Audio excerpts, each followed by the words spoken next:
Hello, welcome, welcome to this out of schedule Friday stream. Howdy. Um, um, How are you guys doing? But yeah, don't really stream too much on Fridays. Friday tends to be like it's kind of a dead day. I feel like everyone's doing things. But here I am. I am not doing things. So, so. Also, I feel like Fridays usually everyone is just tired, but since I took the day off yesterday because I was sick, so I'm not so dead. I'm still sick though, but doing better than yesterday at least. And figure out, since I didn't stream yesterday, might as well just stream today.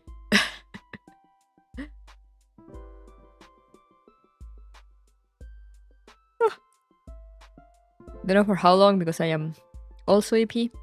And I don't want to be too tired for tomorrow because tomorrow is an important day. Tomorrow we're finishing Girls Frontline, so I don't want to be too tired. But I figured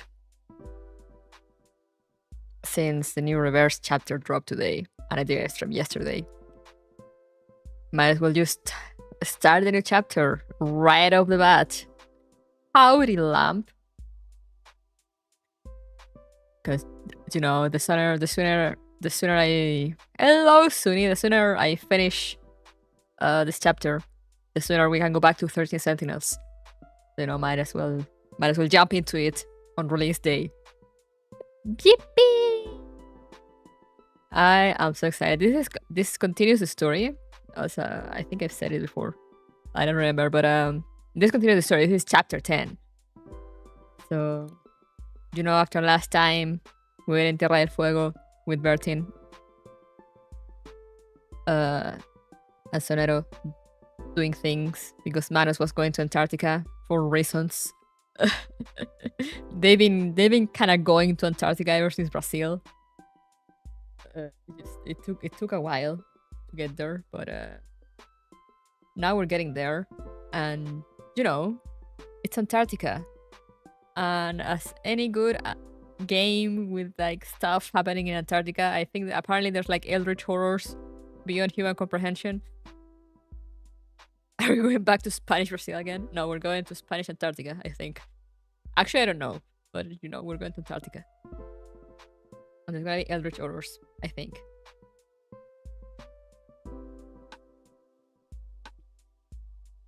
It's one of those things. It's like if I had a nickel for every time I played a game that had like some hidden shit in Antarctica, I had like 2 nickels, which is not much, but it's weird that it happened twice. This is the hidden reverse collab.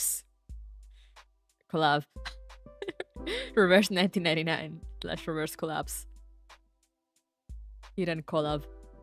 Going to Antarctica. It is also the anniversary, so I am on the menu screen because apparently they're gonna give out a ton of free shit, so I'm gonna be here to receive it all.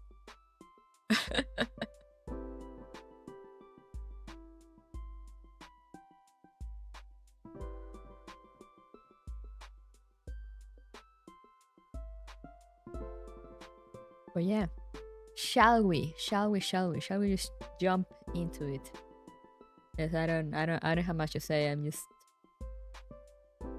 kind of brain dead because I had a headache all day, so I'm just here like yes, game.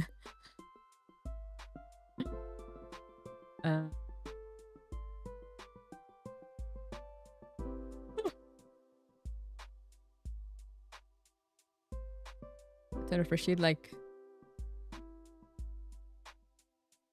3, 2, 20, 120 of energy. Oh no, they're giving out two 6 stars. Let's gachas do. Let's gachas do.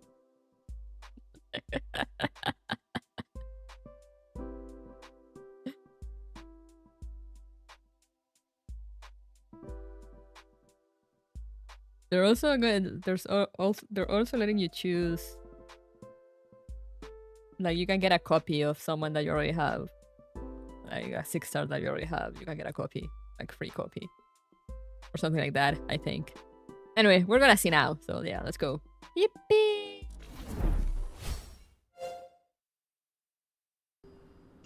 So here I am, in the game menu. So we're gonna see what we're getting. Because I'm not entirely sure, but we're getting shit.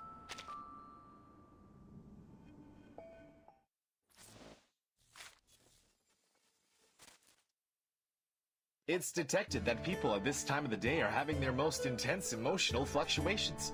Thus, it's Really? extremely difficult to verify the authenticity of their statements. Really?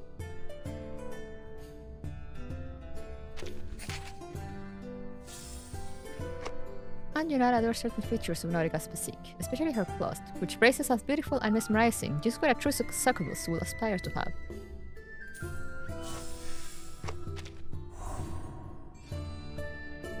I love that, you know, it's funny because the devs know that, like, pretty much almost everyone that plays the game keeps up with the Chinese releases, the streams and all that, so they're not even bothering in hiding her appearance, because she doesn't show up like this at the beginning. I don't know the lore because I don't really keep up with stuff, but you know, they just like, oh yeah, this is how she looks. Okay, we got a free 10 pool. We got a free Ulrich, my man. Procedural info, risk assessment, voluntary participation statement, and the all-important consent page. Just sign here, and we can get on with the experiment. What experiment? I've been waiting for this day. We all have. Oh, don't forget to sign here too. We need it in duplicate. Standard procedure, you understand. No, I don't. Yippee! 13, I have just finished reading Sonedo's annual report, and yours as well. While both of you have made noteworthy contributions to the Foundation, what I am going to accomplish as the monitor assistant will uplift your efforts in every regard. You will still have the honor of witnessing my tremendous achievements, and you will willingly and personally hand over the Investigator of the Year award to me. Sincerely, the excellent Matilda Buanish. The reason I progress so much is because I am a genius, not because I started lower than her. Uh-huh. Oh yeah, they're giving another Matilda copy. Of course. Hey, why are you here? Hey, baguettes. Wait, does it mean Soneto is also?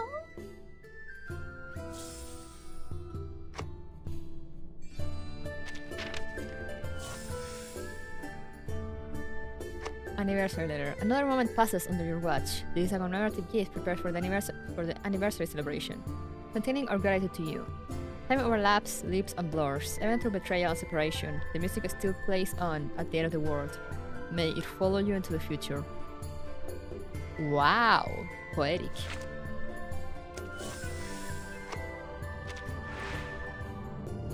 Oh yeah, also they're doing this. Log in during the event to receive a cut-to-fit garment worth 365 crystal drops. Buy any garment in the garment shop to receive another one for free.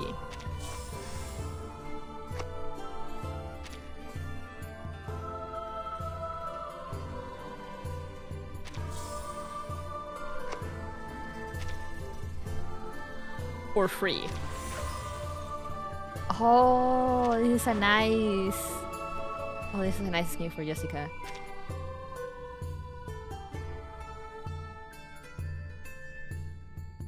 I wanted to play the first chapter because I was so hyped this morning.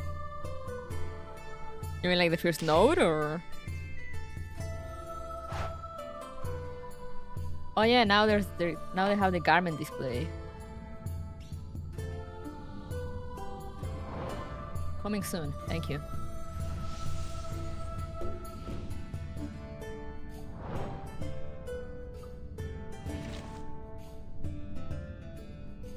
Yippee! I have the one.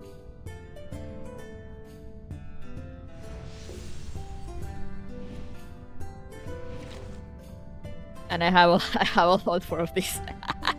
I bought all the skills. I bought everything was the Assassin's Creed collab. Like, look at my game. Look at this Assassin's Creed theme.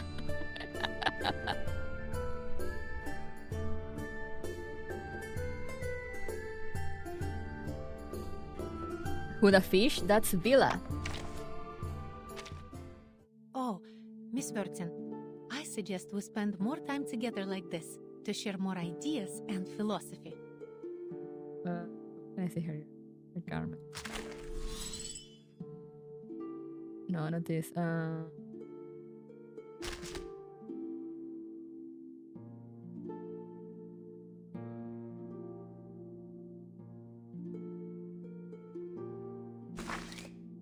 There we go.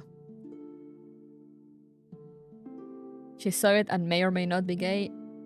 No, she's totally gay. She's married to Winsong.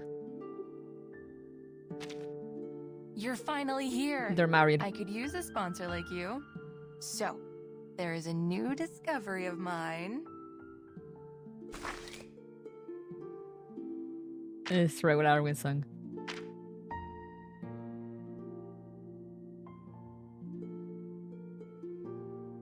And they always treat each other as like my most trusted comrade, which I'm pretty sure is Soviet code for wife.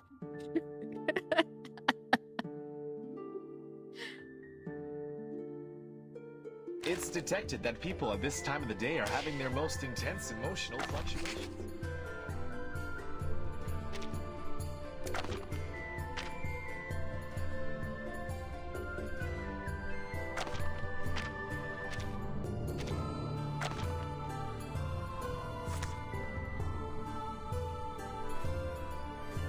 Long-term roommates. Also, there is a beautiful Lucy skin. I'm not gonna buy it now just because I'm too lazy. And also because I just spent a lot of money on the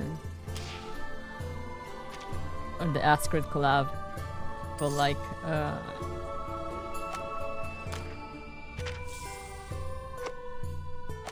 look at this. Look at this.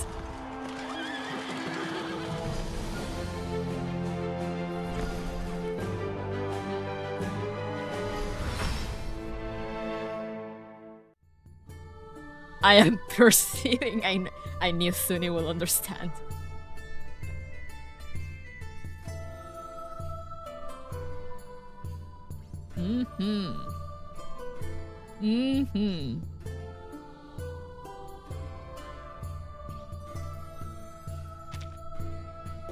There's one for Recoleta also. The Knight of La Mancha. I pledge my house to Lady Lucy, so real. There's the Ulrich one also. It does look very good.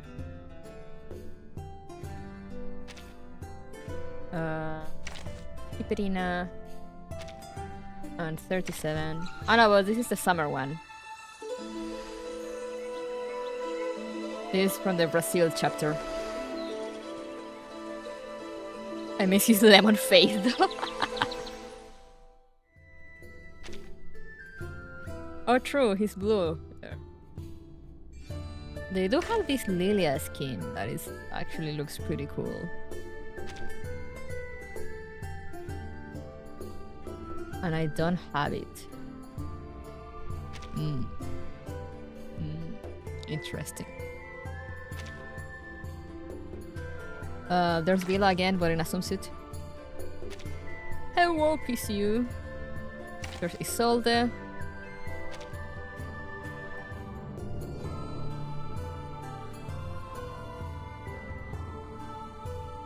Oh, the Semmelweis one is also cute. But I kind of like her white hair. Oh, I hadn't seen this Ezra one. Oh, they're so cute. The Voyager one.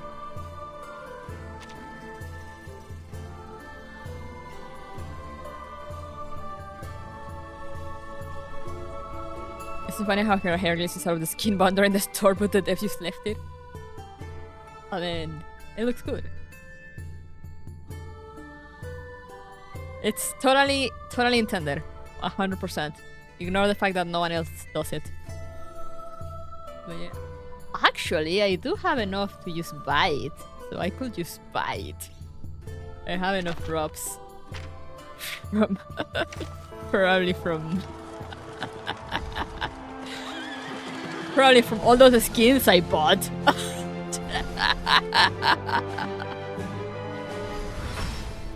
Probably from all that Assassin's Creed stuff I bought.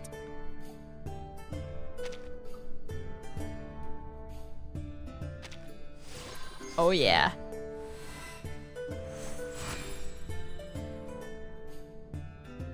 Oh yeah.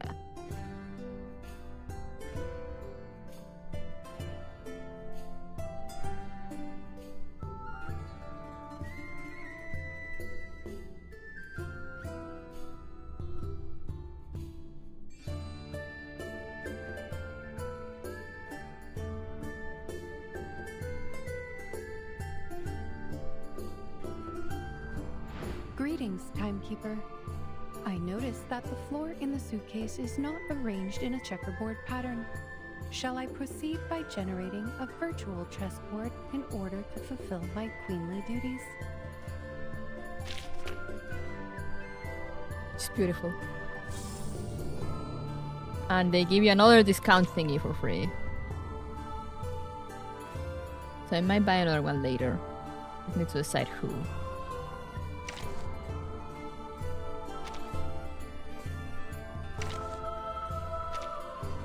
Probably Lilia's. Now we can really call her queen. For real, for real.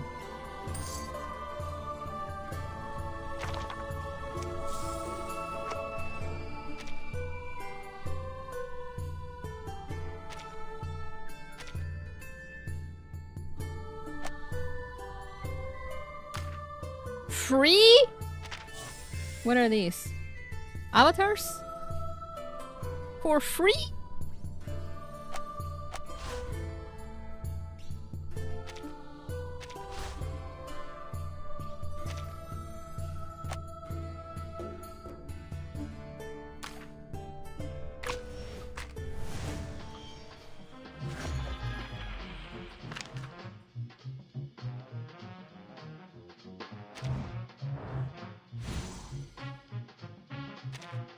Oh, there we go. It's detected that people at this time of the day are having What's their this? most intense. Annual report. Oh, this opens a thingy in my browser.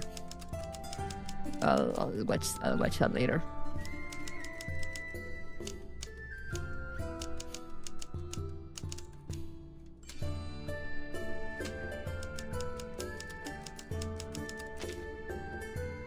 Good morning, Ayu.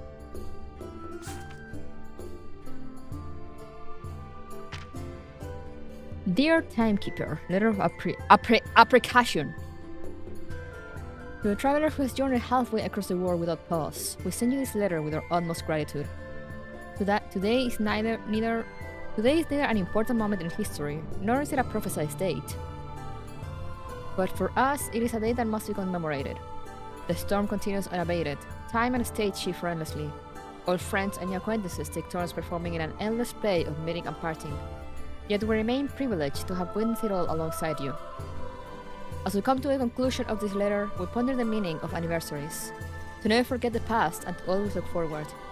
Perhaps, in the eyes of many, you stand as monuments that represent countless eras. Enclosed within this letter is a small token of our appreciation. We hope that it brings a smile to your face while you are busy with your travels. What's this? Use this to awaken a chosen epiphany.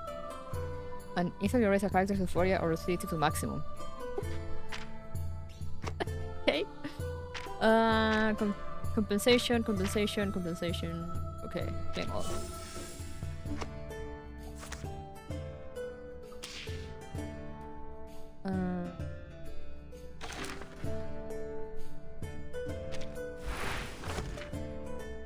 Look at my Assassin's Creed theme thingy.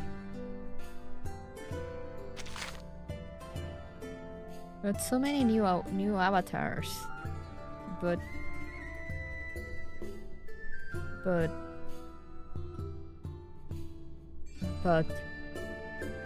Assassin's Creed 1.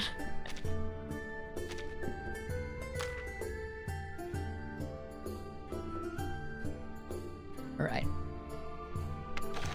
Let's throw or free pool or free time pool.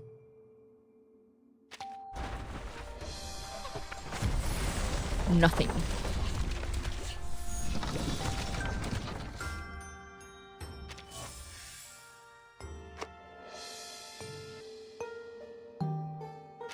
Anything else? Oh, this is the. Oh, these are the ones that you choose just to rate up. Who do they have to select? Oh,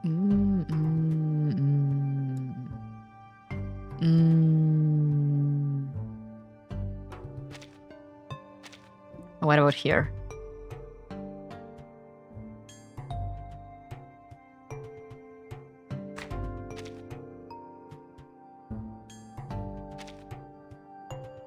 When do you get me back? I'm so done with it. And I'm telling you, you blue jelly feather birdie tail. Screw your We must keep the memory of a good Assassin's Creed game alive. Exactly. My sister started playing Odyssey actually before because of the collab. I just been having a lot of fun with it, and I was like, yeah, no, the game is actually very fun. Like the story is very fun, and like the side quests some side quests are really funny. It just suffers from bloating. Like it's so bloated that it just overwhelms you. But if you manage to like just focus on the main stuff, it's actually pretty good. I mean, aside, it also has the thing of like they were full kind of like RPG with skill tree and stuff, so it doesn't really feel that much assassin-y anymore. Like, of course, you're gonna still play stealthily, but you know, you can't just go and kill everyone. But like story-wise, it's actually pretty good. It's some from a terminal case of Ubisoft. Exactly. What's this Piston Protocol? Oh, we'll just jump into the trailer, okay.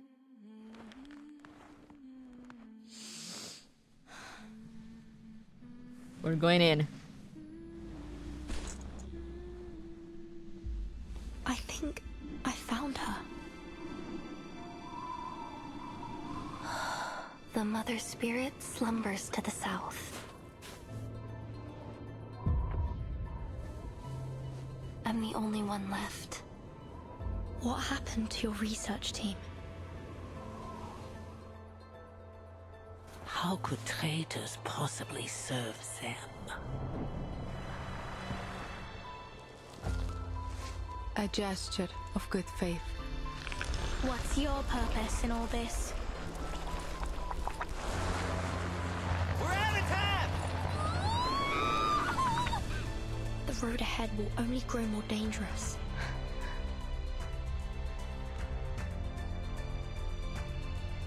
Nautica! Where are you going? At last, the moment has come. They shall lead us to the promised land. For the sufferer is returned! No! Do not search for the truth. Do not go to Antarctica. Do not proceed. Oh yeah, look at this.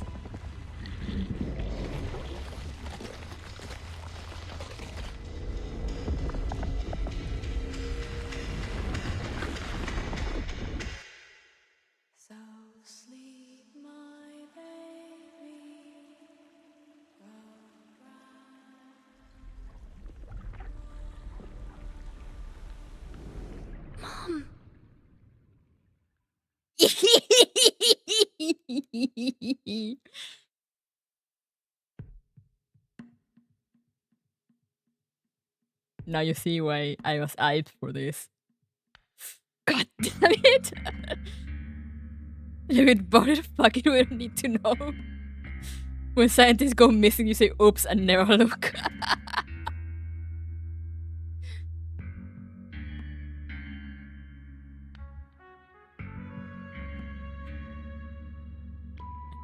From that trailer alone, you can see also why I push Hakuya with like, you need to read this story. You need to catch up before reading this chapter in particular. Like, you have to.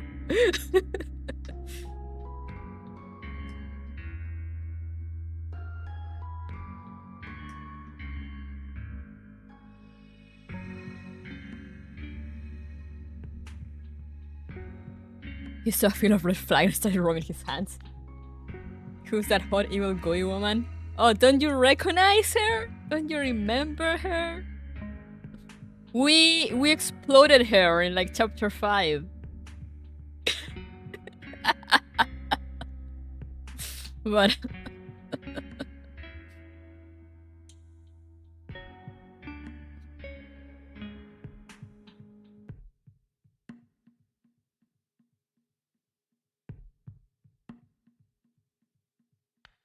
yeah. Apparently she was too evil and too hot to stay there. Just needed the confirmation. Yeah. It's yeah, she's supposed to be exploded, but she's returned. Thanks to weird Antarctica things.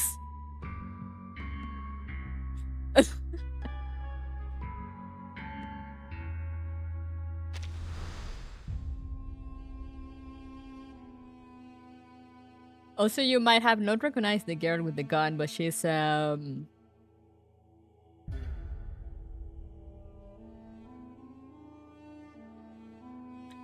what was her name?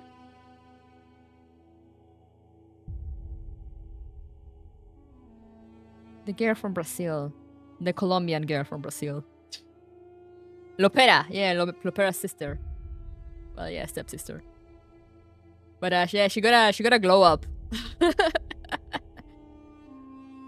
You know, she went from like NPC look to like actually looking like a playable character almost. Gonna glow up. Like, I actually didn't recognize her the first time, but then like I look again and I was like, wait.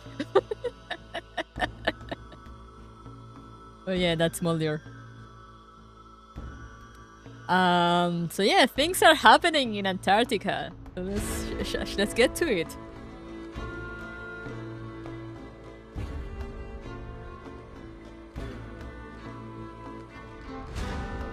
She looked like she matured after the Brazil event. I mean, understandable, to be honest. You can now view the previous story via record. What's that? Like Who should be killed, human or arcanist? Ooh. We got a little Which recap. path do you want to return? The past with the right order, of course. It's you. And this mutation has turned money into food in people's eyes. Don't forget me. What is the storm, sir? I need Vertin to grow the way I prefer. Sonetto, stop them! They wanted to know the outside But world. the student handbook asks us to forget about all these. Freedom! Long live liberty! Checkmate. Vertin, the person we rely on, is being hypnotized in the rehab center. I will do what I can in my power. Sense of justice. Release us! Set Vertin free! Storm reformation, manpower and discipline. Past. What? Finally awake? Meet your friends first? Vertin? Vertin! Vertin! Vertin! Now you come back! But the Tempest blocked every signal I sent for help. Pardon me? This is the year 2007, is it not? This is an archaic arcanist group we're dealing with. I beg you, do not take your conflict in the phenomenal world into the realm of truth. I take not thought for needless disputes. What are they? Did you bring the humans' army here? The island of the painting. Is that where the timekeeper is at now? Inspired by the Golden Isle. I am intrigued by the name of your little group, the Circle. I can't let the clues end here. I read the storm immunity ritual. We did it. In other words, we will all be taken by the emanation? I shall die today. What was that? Stop the transmission! The ritual is wrong! No. And this is what you call a promise. Is and not.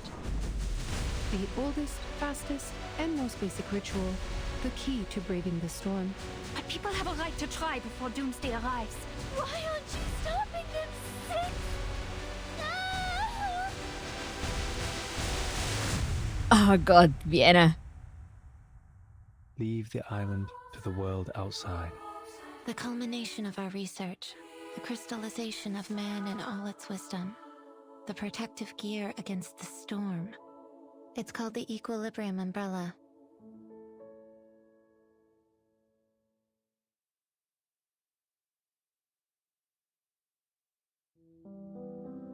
It's peak.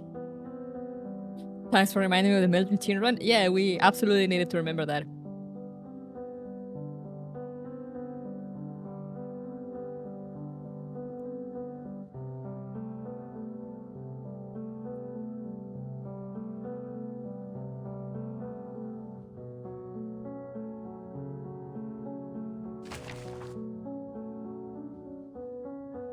And it was just Arc 1.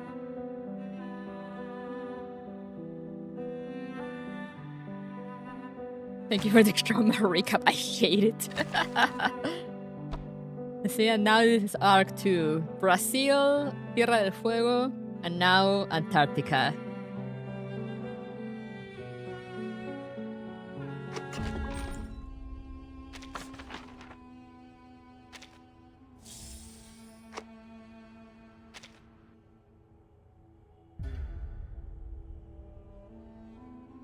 March 30, noon. Oh, San Francisco is part of Arc 2, yeah. It doesn't show up in the main story because they started adding events. They started making events lore relevant. Fuckers. Annum novum faustum et beatum. Yes.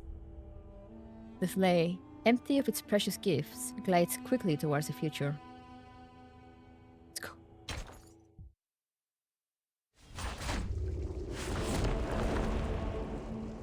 Chapter 10.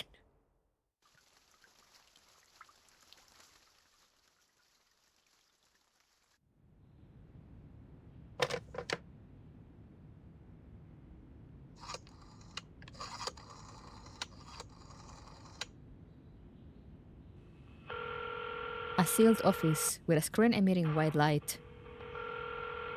A dial tone echoes through the quiet space before the call is answered. Liaison Creus, here's the order signed by the Pax House.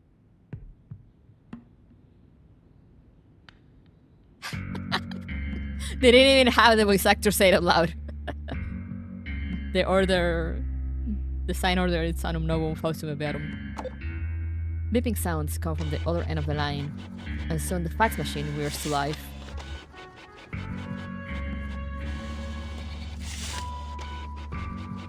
This is the Military Commission's conclusion. Contact Admiral Psalm of Zeno and lead the troops to these coordinates immediately. Be prepared for an all-out battle. The other end falls silent for half a second. I've never received an order like this.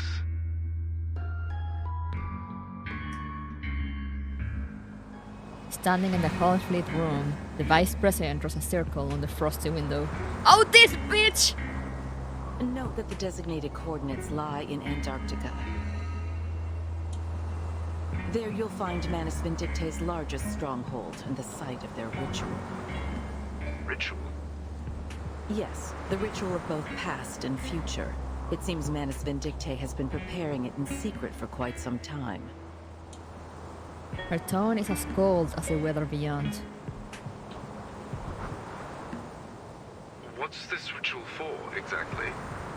You'll find out soon enough.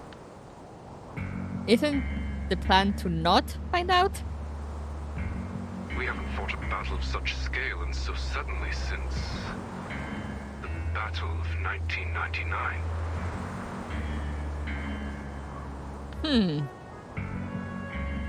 Her eyes remain fixed outside the window. Frost clings to spiderwebs outside the yellow window frame.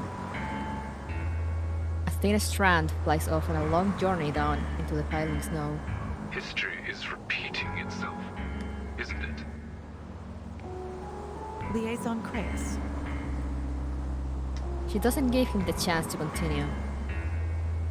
We look forward to your performance on the field. As you know, officers with successful track records are often given greater access to information.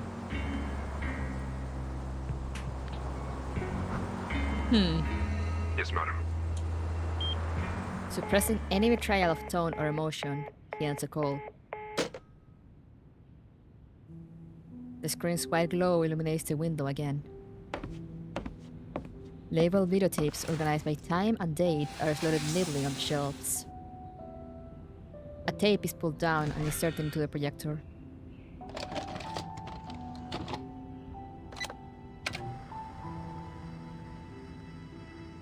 History is repeating itself. Yippee! But we still have hope on our side. The screen crackles with a static. A child's voice comes garbled by age electronics. What's this? It's a gift for you.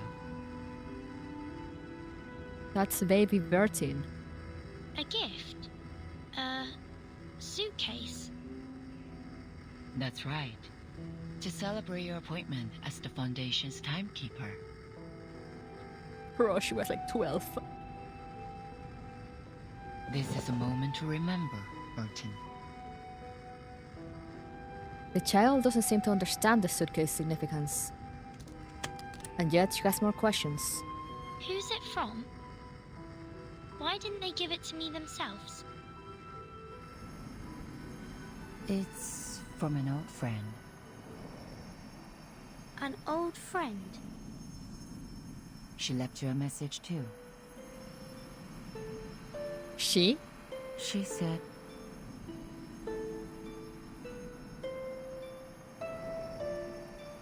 What? What did she say? Oh, fuck you, game.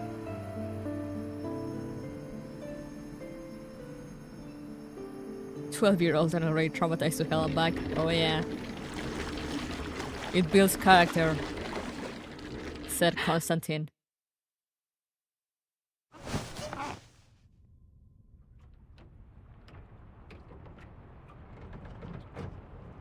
Is everything alright, timekeeper? Oh, she looks so comfy. I'm fine. Thoughts return to the present. A memory just came to me. The further south we go, and the colder the weather gets, the harder it is to shake this feeling of deja vu. It's like... that relation, pain and pleasure. Call it emotion or some physiological mechanism of the amygdala. like I've been here before. Deja vu. I've been in this place before. Doo-doo-doo-doo-doo. Her companion's concern reflects back to her from the window. A deep breath presses her heartbeat. Will we be there soon? Words are cut off by the bustle of the ship's docking. Sonero does look very cozy. Her breath crystallizes into mist as the vessel stabilizes. Looks like we've arrived. The two emerge from the cabin.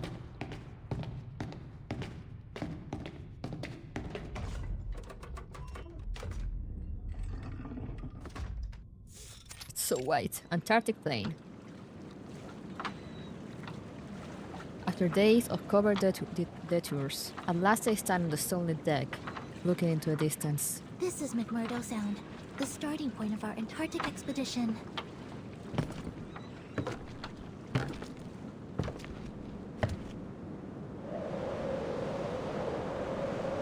Before them stretches a wide field of ice.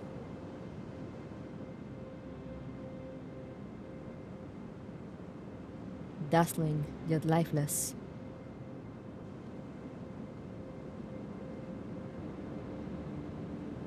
A drowning silence that gives up no hint of what may once have been. Yet beneath the silence roars an imperceptible foreboding.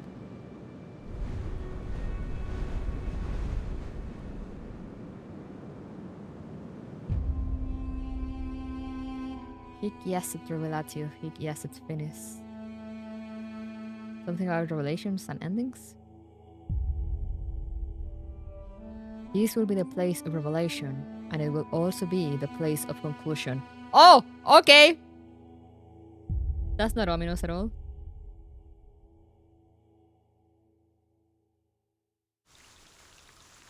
To be continued. Oh, okay! Not ominous at all.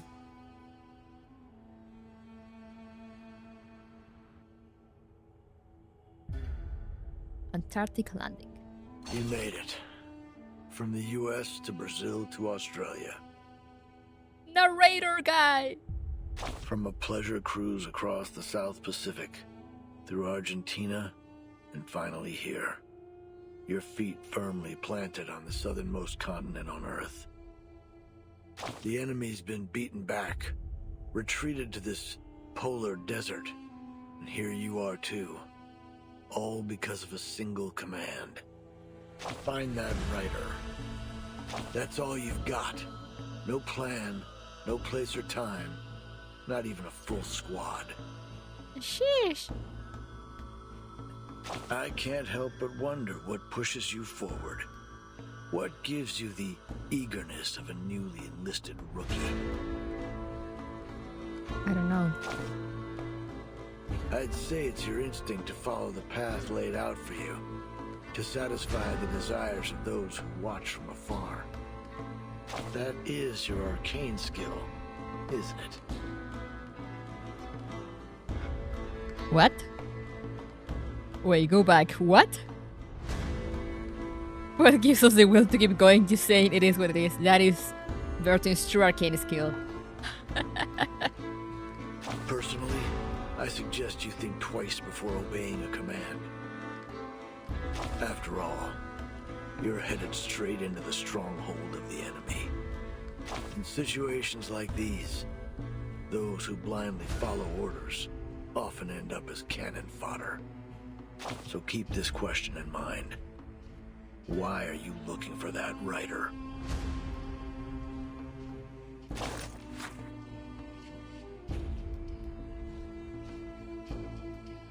I say it's your instinct to follow the path laid out for you, to satisfy the desires of those who watch from afar. That is your arcane skill, isn't it? Wait, what? I need an explanation. What do you mean, narrator, dude? Okay, same day, almost 2 hours later.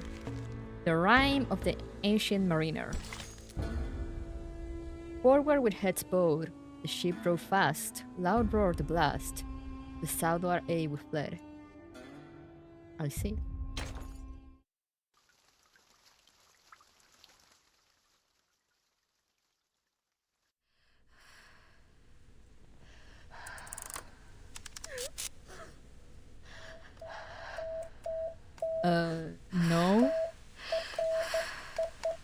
No. No truth?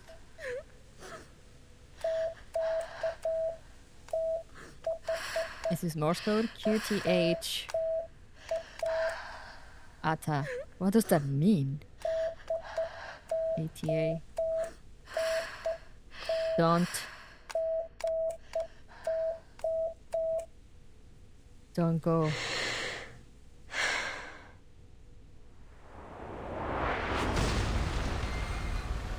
Entering the ice zone. Grab your telescopes, explorers. That's right. We need your eyes on every ice floe. Let's not make a second Titanic. This isn't the time for jokes, Scott.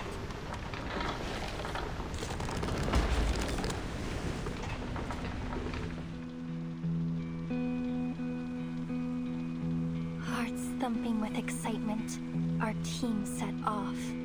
Thanks to our courage and careful preparation, it wasn't long until we crossed the Drake Passage. No matter how fierce the katabatic winds were, our will stood firm. In fact, the windstorm we met was very similar to the lab-simulated ones. It didn't take long for the captain to find a way to deal with it. Soon, we were sailing through the South Shetland Islands. There wasn't much there but black moraine and a few groups of Adelie penguins. It was clear to us that there was more trudging to be done before we reached our destination. But every one of us was confident that a journey of this magnitude would pay off with very many ancient secrets. When the sun dawned, we saw the lichen that grows all over the Icho Islands. Crimson, green, ochre, even the landlink couldn't pale those colors. That was when we realized that rocks can move too. What? I can't help but recall when the famous Gouvernoren returned with a full and bountiful load. We celebrated the harvest very amazingly. We opened a keg of beer and sang the songs of home under the rosy sky. The harvest bounty mankind's blessing be. We children blind from maces must be free. The Mother Spirit's light with ancient glow guides us to the great current, nature's flow. Yes, we are the polar explorers. We are meant to be the challengers of the most unknown greatness. So, with this feeling in our hearts, we will continue our march into the depths of Antarctica.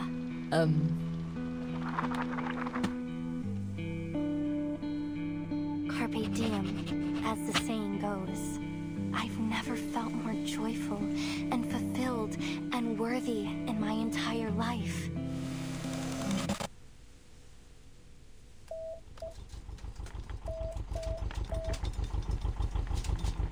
A two-stroke diesel engine sputters.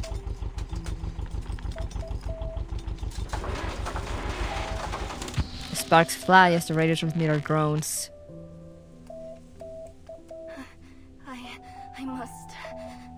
I must send it out.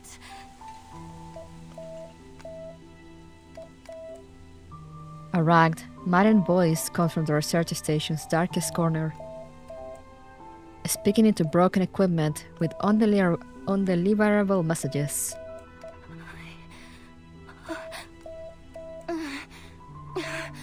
Calm down, Nautica. Calm down. This is your research station. You built it together with the team.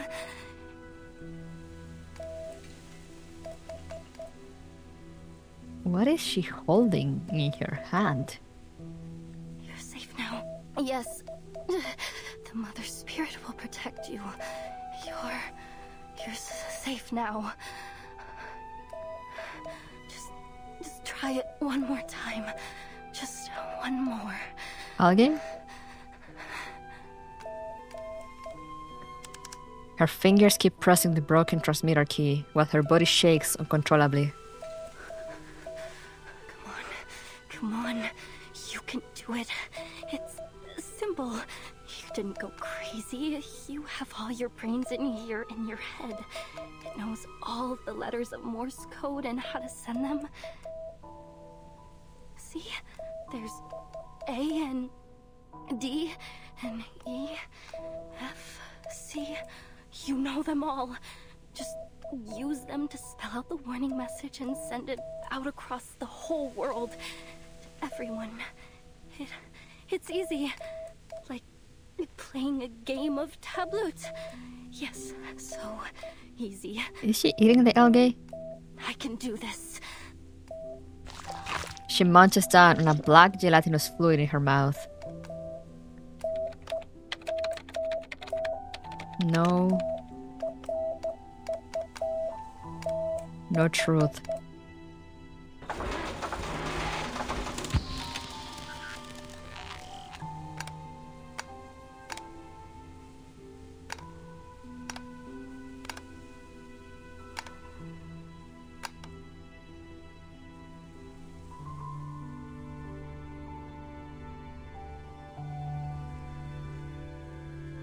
Was she the one sending "Don't go to Antarctica" messages?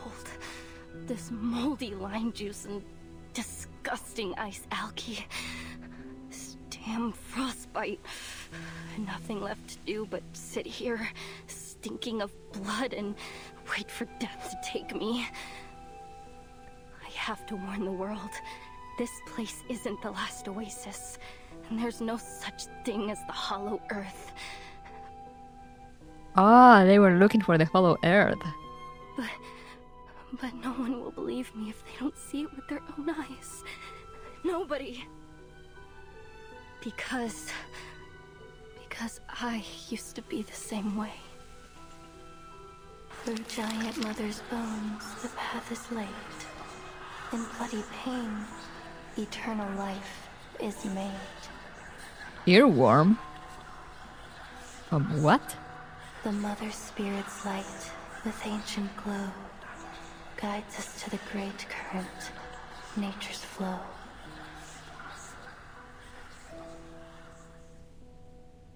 Not now, little Matu. Wait, do you have an actual earworm whispering things to you?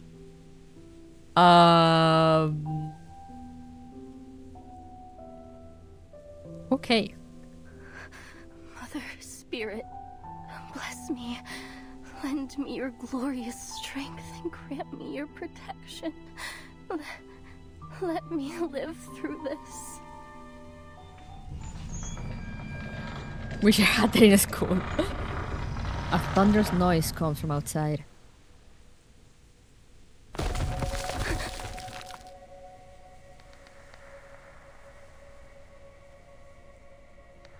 The small figure startles. My girl definitely went insane? No, of course not. Don't you see how completely sane she is?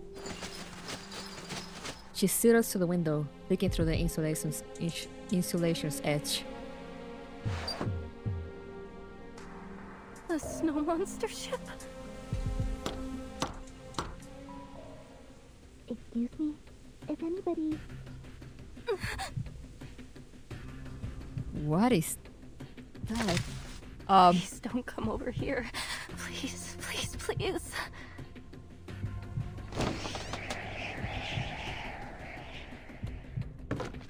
A bright-haired snow monster has invaded the explorer's last refuge. Excuse me? Is there anyone here? We just landed, and this is the only building around. We were hoping to ask for some help. I'm already half frozen to death. Don't you dare crack my skull and suck my blood. I won't taste any good.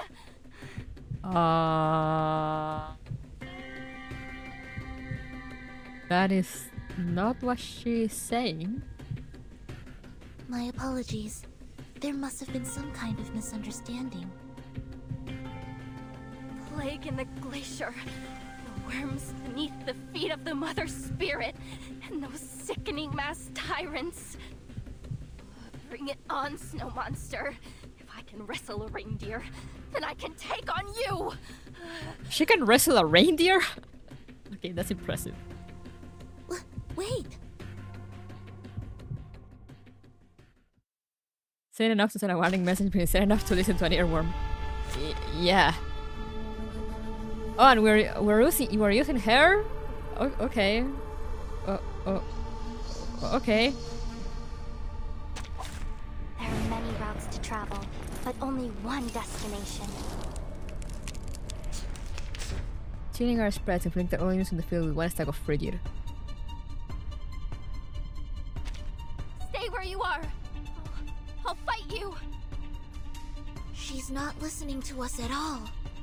She's cold and scared. She must not be in her right mind. Do your best to calm her down. Just be sure not to hurt her.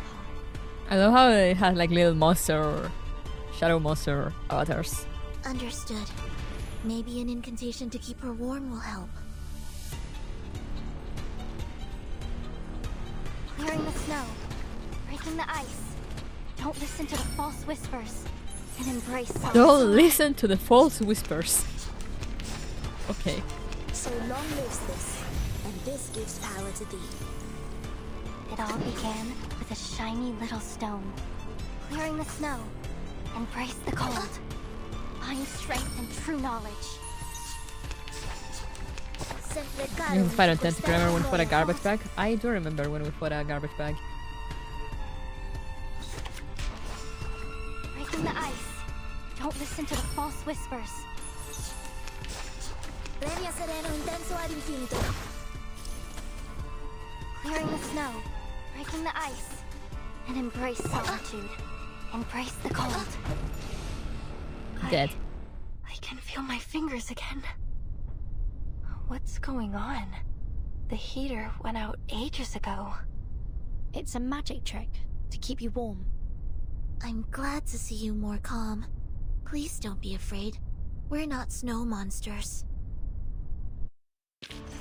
Rewards? The best reward is discovering a new fossil. Oh, or seeing a volcanic eruption up close. Girl. I mean, yeah, I guess that would be cool to see, but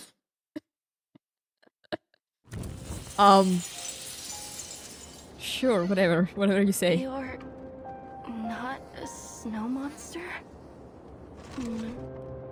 Normal behavior, no mask, uses magic. Yes, warm magic. I can move my fingers again. You're right, Matsu. They don't seem like bad people. At least not as bad as the snow monsters. Crazed but still wary, she shrinks back to keep an eye on the intruders. The two newcomers seem without concern. They straighten the furniture and examine the scene as if looking at a puzzle. According to Mr. Olive, this should be the coast that Dr. Doris landed on. This plane is the way to the heart of Antarctica. We may still catch up with her if we pick up our pace. I see. But I didn't expect there to be a research station all the way out here. This place isn't on any map of Antarctica I've ever seen. It must have been built less than half a year ago. The facilities are quite complete. Diesel generators, snowmobiles, radio transmitters. Sonata steps forward. An empty can rolls to her feet. However, they seem to have run out of food. Her eyes turn to the cowering figure. We're just passing by. We mean no harm. Is there anyone else at this station that can help us? 100 days of solitude ends with a simple question. Nautica stands half hobbled in the corner, rubbing her nose. No, there's no one else. Only me. I don't mean to offend, miss, but you don't look very well. May I give you a health evaluation? You don't look very well. No, no need. I'm fine. I'm an explorer. I know my body. I'm fine. I'm fine, she says while listening to a worm in her ear. She retreats back from the newcomer's offer hand.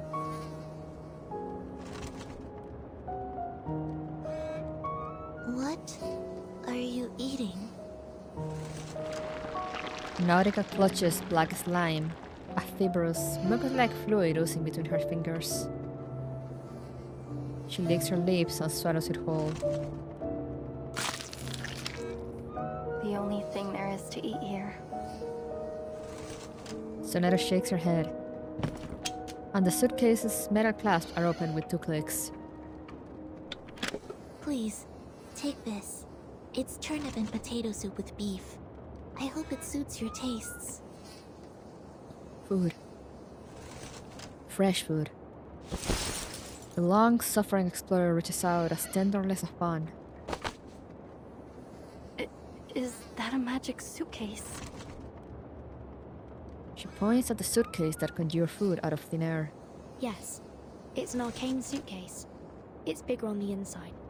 It can hold food, rooms, even arcanists themselves. So you're arcanists? Color finally returns to her pale face as she begins to examine her visitors with fresh eyes. That's right. What do you mean fresh food? It's canned food? I mean, she's eating weird algae. I'm not even sure if it's algae. It looks like she's eating the goop from Antarctica. So, you know, any food would probably look like fresh food for her. A protein-rich aroma wafts up from the tin. Actually, we're heading to the heart of Antarctica. Perhaps you'd be willing to offer us some advice. She knocks over the tin in panic. The soup inside splatters out across the floor. Her body shakes erratically as she returns to a mantra of bizarre muttered half-phrases rehearsed in her mind over and over again. No, you mustn't. Do not go into Antarctica. You mustn't go any further. How she hears the beeps. How long was she sending that message that she can just hear the beeps in her mind?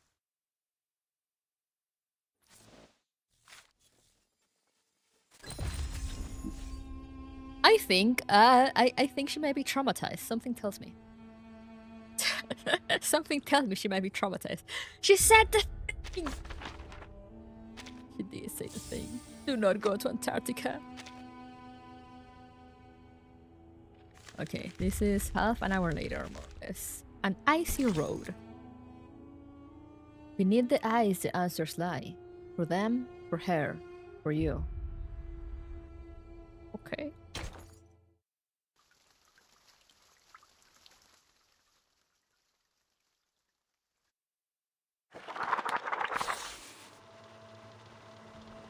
The true horror happened on the third day.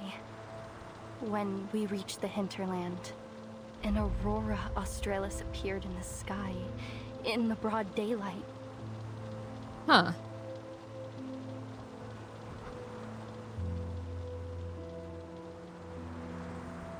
Solar flares and the coronal mass injections that came with them caused the aurora to appear so bright that it was almost blinding.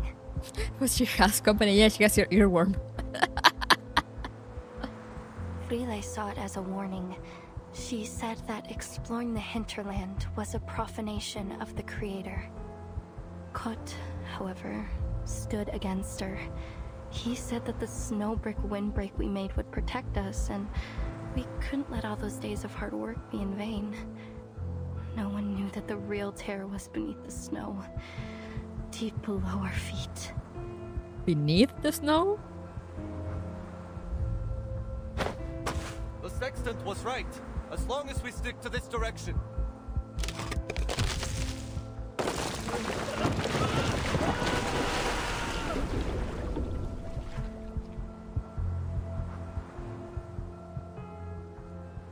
Oh.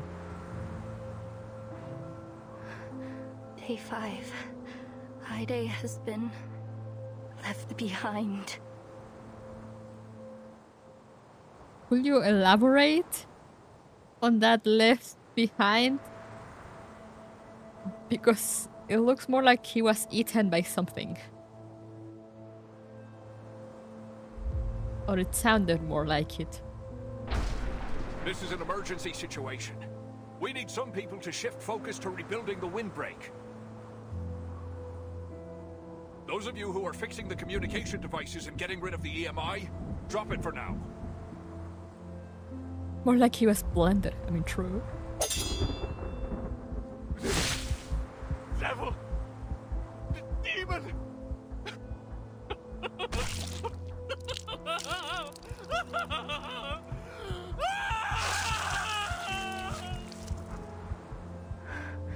Day 7.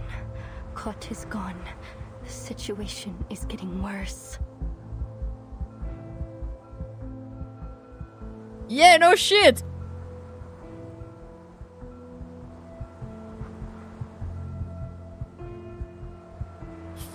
We have arrived at the blood and death part. Yippee! This damn place has shown its claws.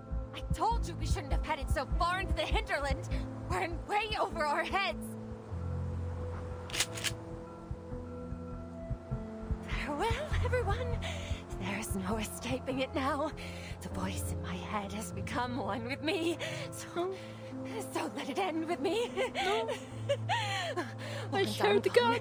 It will be gone forever too. I hear the of a gun.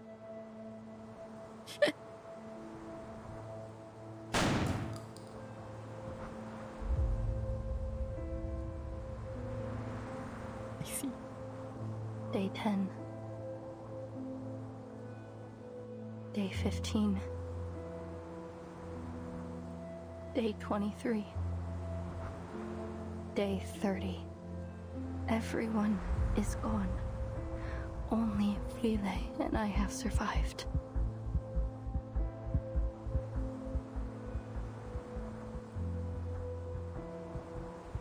It's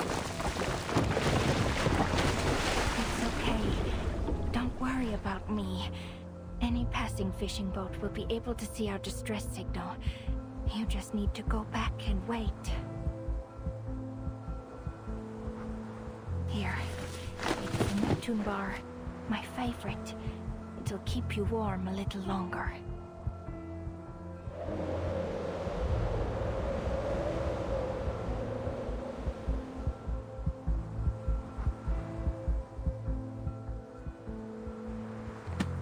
She froze.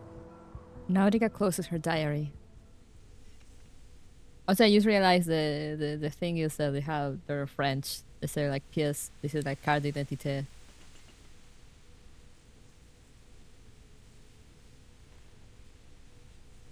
That's why you cannot go to the hinterlands. That does not explain much. But, you know, warning taken. Either Owen is insane or something, or someone killed them. Yeah, or both.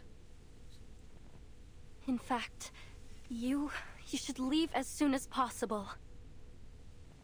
I see. So this is your concern. But rest assured, we are taking every measure to ensure our safety.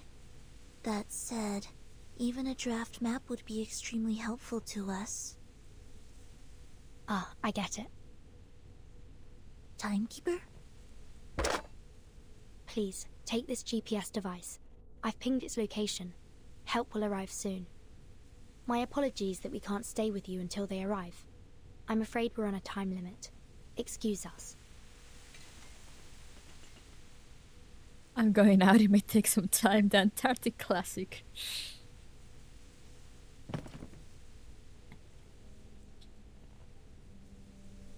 Why? Why don't you give up? Even after all my warnings?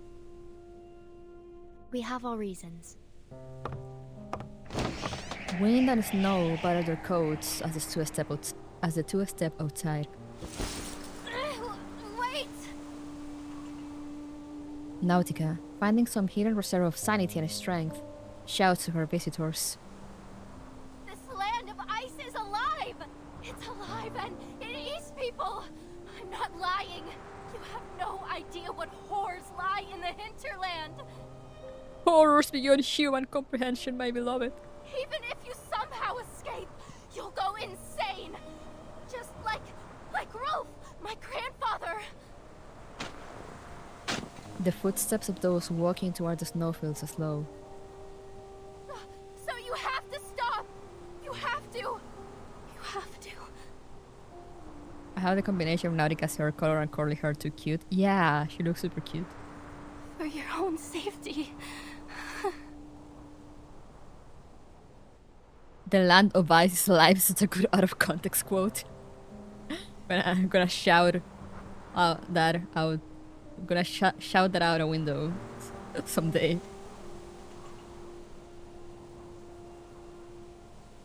The land of ice is alive! And it eats people! I'm gonna scream that in the middle of winter. When we're like under 1 meter of snow. Reds hang in the silence. After a pause, they turn back. Rolf Amundsen. I know that name. What? The outstanding human explorer. His research has formed the basis for understanding many applications of Arcanum. Countless Arcanists have benefited from his work. Oh. It's said that your family holds a particular set of beliefs about the unsolved mysteries of the world, and that every one of you holds a passion for Arcanum. Nautica looks down. Are we that famous? Indeed. It's widely known that many members of the Amundsen family became explorers. Their passion was so strong that it's been recorded in Arcanist textbooks. Nautica's eyes widen, cheeks red from coldness and excitement. I assume you're here in pursuit of something, just like the rest of your family. And that's why you're reluctant to leave, even after all the misfortune you've encountered. Is that right? Reluctant to leave? I pray to the Mother Spirit to take me away every single day. This station is close to the shore. There are many ways you could have got the attention of passing ships if you'd wanted to. Damn. We are also here in pursuit of something. A person, to be specific. Nautica's eyes widen again, this time with confusion. A person? A sigh echoes through the small station. Are you familiar with Manus Vindictae?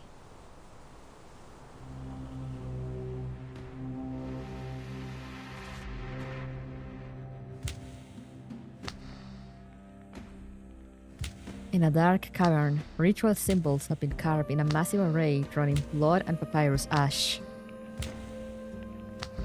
The lion's tail is placed at the top. That was a nice transition. Tides running blind by their every routine. Sacred scarab wings at the left. Staining that heaven with obscene calamity. A seashell holding a spirit is embedded in a skull at the right. The breaker of death's shackles shall rule us all. Black soil from the rebels is placed above the idol. The fountain of Yod elixir from a coarse alchemist completes the offering. From this day forth and evermore. The young preacher stands at the altar's edge, watching distant shadows. The figure she awaits traverses the narrow passageway, entering the altar cavern at last.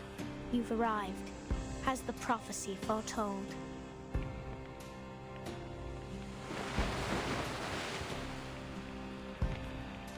What?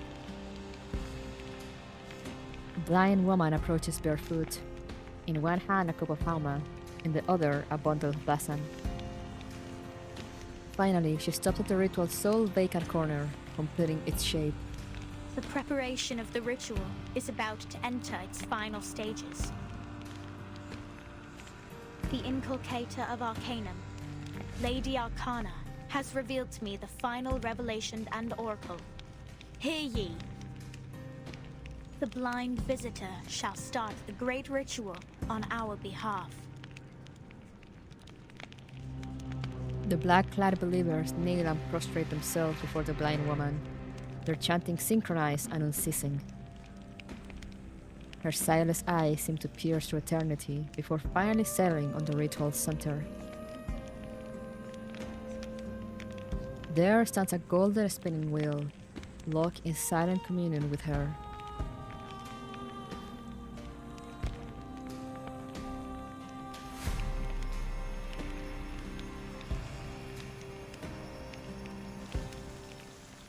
To be continued.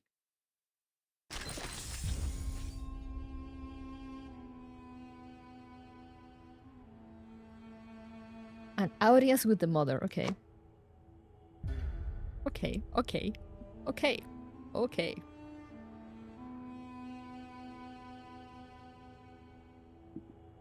Well, shit. Things are happening. Things sure are happening.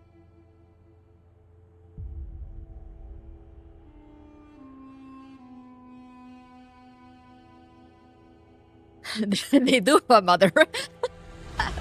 Someone called Regulus.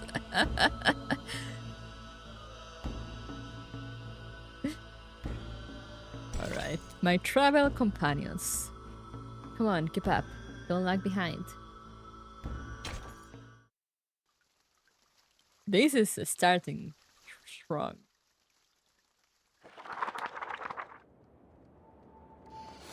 Manus Vindictae is an extremist pureblood arcanist organization. They used to act covertly to disrupt the world order in hopes of reviving Arcanum. However, in the last year, they've become much more active, even encouraging ordinary people to wear their masks and endure their trial. It's suspected that they went high profile in order to quickly attract more believers.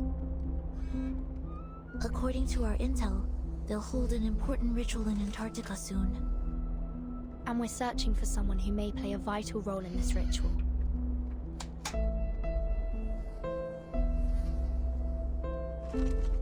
Arcanists.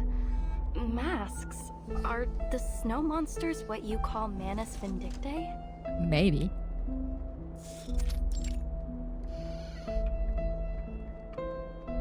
Nautica's words are marked with a strange excitement. What exactly is this ritual they're holding? Sadly, we don't have much information in that regard. We're hoping to figure it out on this mission. Ritual. Arcane ritual. Wait, wasn't that one of my research topics? Draw the formation, place the offerings, and summon or invoke her spirit through a series of actions to communicate with the Mother's spirit. She looks up with pure eagerness. Do you know of her? Do you know the Mother's spirit? The who? Same Soneto. Sorry. No. No? Please excuse us, miss. We have to leave now. Oh. And given that the communication equipment at the station isn't working.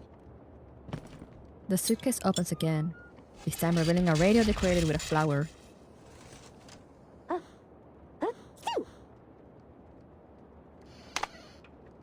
Miss Radio shakes in Nautica's palm, struggling with the harsh shift in the Antarctic temperature. May I introduce you to Miss Radio? She'll receive the signal from the rescue team for you. In the meantime, you may await their arrival here. The incantation keeping you warm will remain effective until then. And thank you for your advice. We will proceed with caution. The station's creaking door reopens. Hello, little explorer. You can call me Miss Radio, as the timekeeper said. The heart of Antarctica, an arcane ritual, a vital role. Oh no, she's going through it again. The guide appears, then fades from human sight. If the devoted journey, let their songs unite. Damn it, Nautica. Little Matu is reciting a message from the Mother Spirit herself. Focus. The guide appears, then fades from human sight. If the devoted journey, let their songs unite. Hello? Can you hear me? Your topic, your research. I assume you're here in pursuit of something, just like the rest of your family. dream. Your dream. Matu's voice a snap off as Nautica bolts to her feet. This is a chance of a lifetime. The visitor's boots are already cleaving a deep path through the snow outside the station. The door closes heavily and slowly behind them. Wait! The door swings open again as Nautica rushes out holding Miss Radio.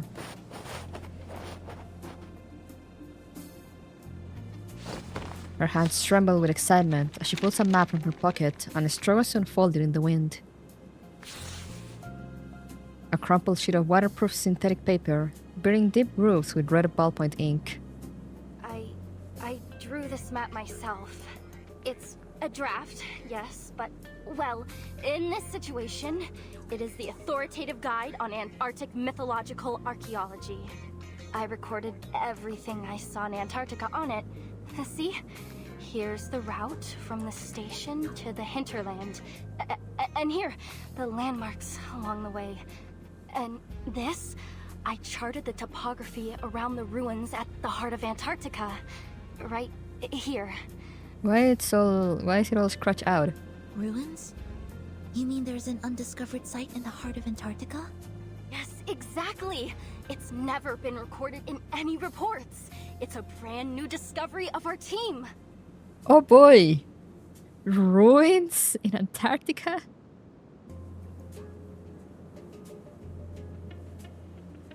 I can't believe we're in the reverse collapse timeline. The two exchange glances. And Manasvin dictates hiding place. Sonata nods. It's highly possible that the ritual will be held there. But we've never entered the ruins. The closest we came was in its periphery, but the weather was too severe. We had to turn back. There are only two things to do with ruins of ancient Eldritch ruins. Number one, leave it alone. What's number two? Number two, blow it the fuck up, you're so real.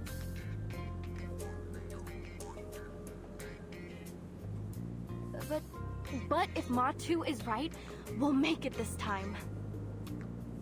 And by we, you mean... Well, if it's possible, would you mind taking me with you? Is no one going to ask who Matu is? Nautica takes a timid step, shuffling forward like a penguin. You see, I could be in danger waiting here by myself. Why not just follow you and... She gulps a sharp breath of dry, cold air, and her voice quivers again. And... wait a minute. Is there really a rescue team on the way? Oh, Nautica. Meanwhile...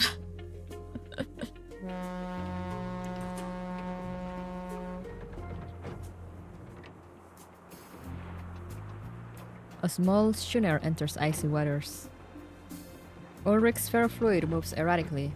He grips a communicator in one hand while impatiently tapping the porthole with the other.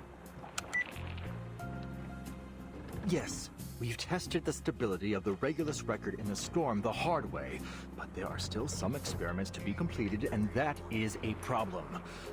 Our study is like a baby who just started to crawl. It's making moves, yes, but it isn't exactly going to win a marathon anytime soon. What is this analogy? That's why we need you to stay in the lab. You have the greatest knowledge of the artificial storm. You're more than capable of continuing the work on your own. Yes, I know how much you want to see the Timekeeper and embark on your cross-century rock expedition. He left Regulus behind. You know, Bertie won't ask, she'll just be like, ah yes, Matu, good chap. Honestly, yeah. But the experiment in Antarctica isn't one of your concerts. It's a gamble, and we're betting every hypothesis on it. If Regulus, that is your record, is in fact the key to artificially controlling the storm and its syndrome as we suspect, I hope it can at least serve as the Timekeeper's backup plan in this Antarctic operation should the worst happen. You know the agreement we made with her. I take the Regulus record for experimentation and support, and you stay in Laplace to work on the artificial storm. He adjusts the record to fit snugly and securely under his arm. Even after surviving multiple storms with its former owner, the record remains good as new. Boss, we've entered the continental shelf. If Manus Vindictae picks up a long-distance comm signal, this operation will be declared a failure. Is her name Regulus because she may regulate the storm and will put them so hard, that's why. And I think it has to do with a constellation or something.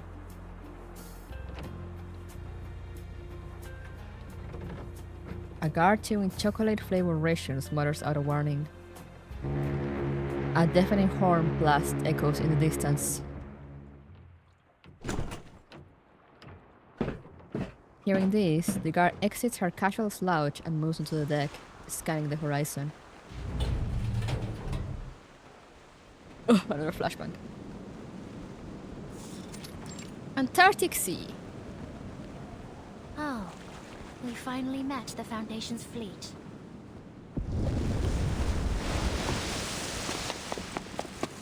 What? A dark shadow cloaks the heavy waters. Ulrich looks up from his communicator. Hello?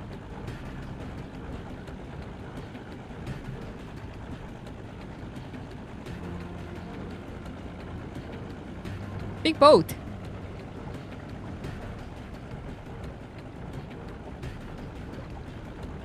What on earth? The propellers spin fast against the swelling sea. The distinct aroma of burning diesel hits the air. Is that? At the front of the schooner, a sailor turns his face. Trickle, the battleship, and Dino, the destroyer. Oh. Okay. Well, they deployed from Petropavlovsk-Kamchatsky. Travel halfway across the world to get here. Looks like they're finally on the last stretch to Antarctica. From the north? Surely not. Yeah, that's right. Seems that Commander Kreyas and Admiral Som have struck a deal.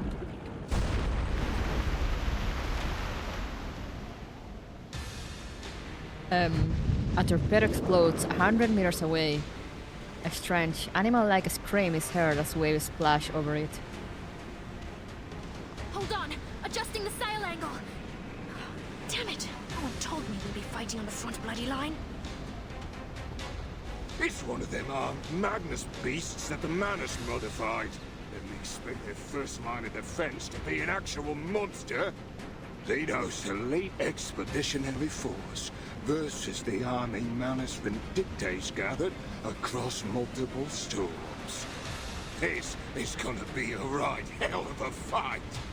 What is he so excited about? Come on, help me at the helm. Let the man enjoy his battles.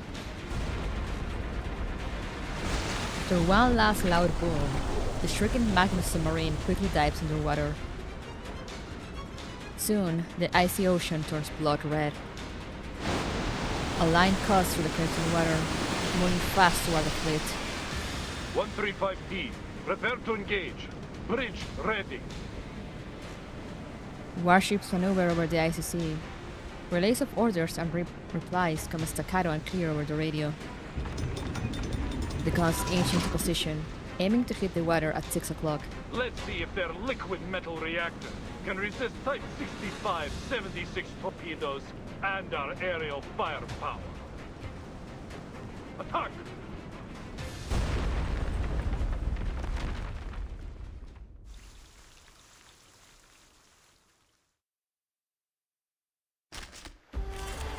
I see. Oh, now we're battling, okay.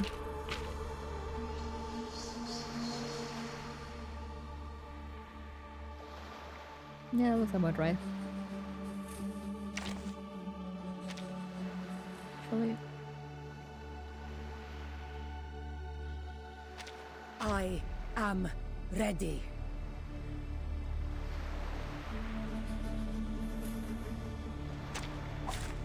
We begin with white.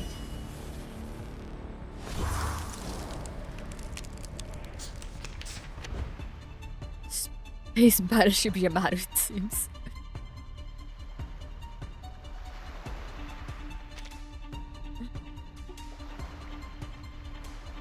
A fragment of truth. Wait for the right moment. I'll show you. Target square confirmed. I'll be right here. Liberato dalla paura. I'm just going to showcase some of your characters and skins. Barrage.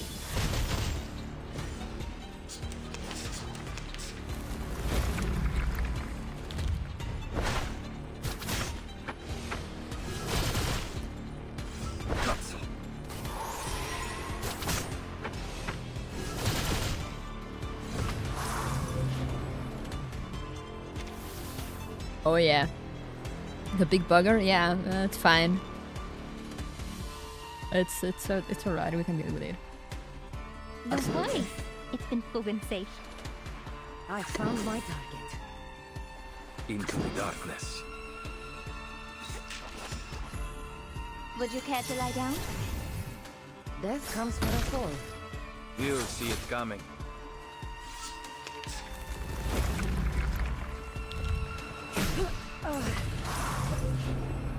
Go at your kill. I'll show you. Enemy reaction predicted. Target square confirmed. Wait for the right moment. Icaros, find your mark. Breaking through.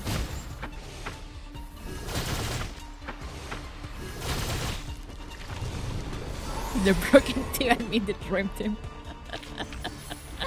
Right. Now back to the Who salon. needs to worry about synergy when I have Lucy, Ezio, and Cassandra in the same team?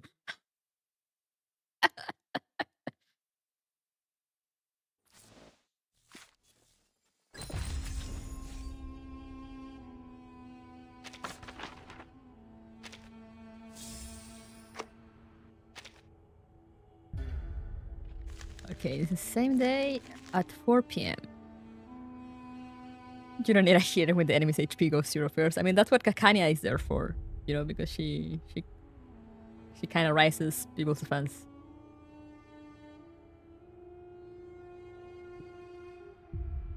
So, you know, they don't get enough damage to need healing, and then they just kill everyone else. Yippee! Is that a Julius Caesar assassination reference? It is! Et tu, brute. Dear betrayer, have you claimed the gold you were promised? Who's getting betrayed? We're only on 5th node. Why are we getting betrayals already?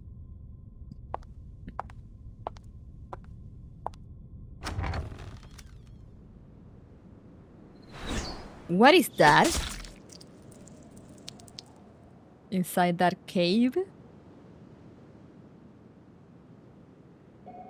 A thin lead arrow hits a gallbladder, spilling bile and blood.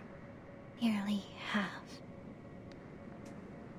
The young apostle grows pale, her breath faint as a whisper. What? Nearly half of the Magnus submarines have been sunk. Speak up. Drop your pompous little act, girl. You'll win no favor with me through airs and graces. The entrance to Antarctic, I see.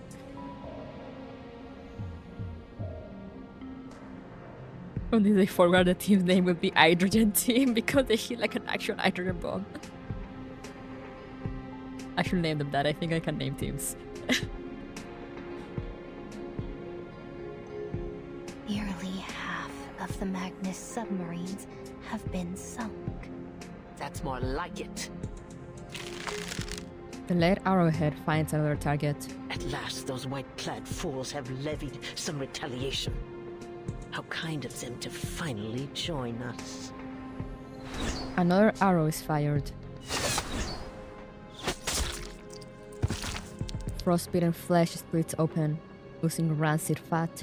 I am loath to witness any more groveling at the feet of that creature and her so-called omnipotence. Oh. An elder shuffles forward in plain robes. The great corrector of the mysterious island, the one and only leader in the face of the slumbering inculcator of Arcanum, the supreme caster of the great ritual. The orb in the avian skull crumbles under the pressure.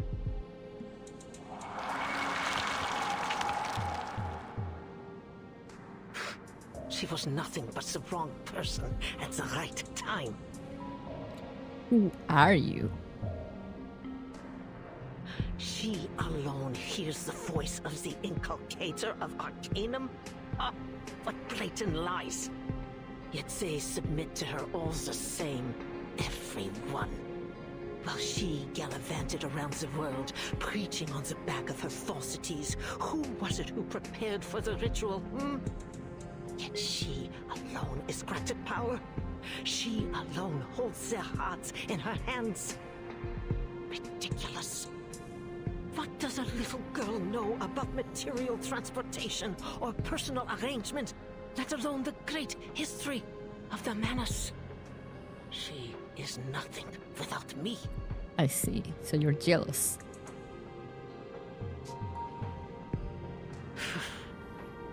It is not you to whom I refer, girl. But you'd better keep that tail firmly planted between your legs. Your actions aboard the Free Breeze have garnered much attention. Attention that could easily have been avoided. Now the whole world has their sights set on the southern hemisphere, and it's all thanks to you. No amount of ritual materials can make up for that. This is precisely why I was against giving power to you infantiles in the first place. Arrogant, reckless fools. There's not an ounce of self-control to share among you. She's just like, whatever you say, boomer. You know, that's just the silent treatment of like, yeah, go off, you know, sure, whatever, say whatever you want. The Foundation's army will break through our first line of defense soon. If we don't stop them, their advance will be halted. Words falter mid-sentence. Antarctica's no place for them, no matter how many machines they send. Their war efforts have been naught but a desperate attempt to prove to themselves that they are not utterly without plan. Pathetic as usual. you're right. There's no need to concern ourselves with the insects scurrying beneath our boots. Our role is to support from the outside, to ensure the ritual proceeds smoothly. That's all. What driver straps the blinders to your face, Or were you simply born unable to perform more than one task at a time? Tell me, how do you ensure the safety of the interior? The young apostle allows her breathing to grow fainter, struggling to keep the absolute appearance of humility. I'm not sure what you mean.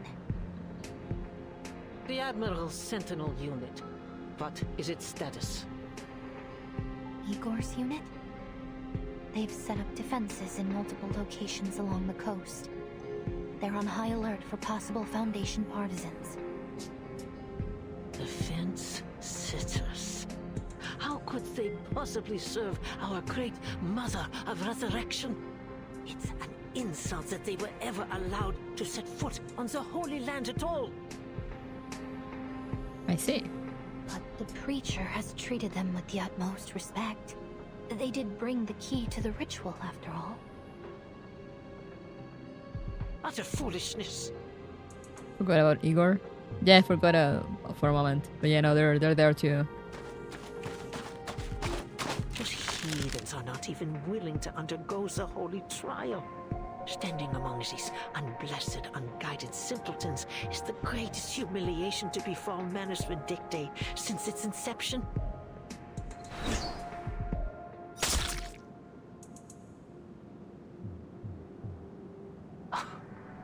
Despite this, it is of little matter in the face of the ritual.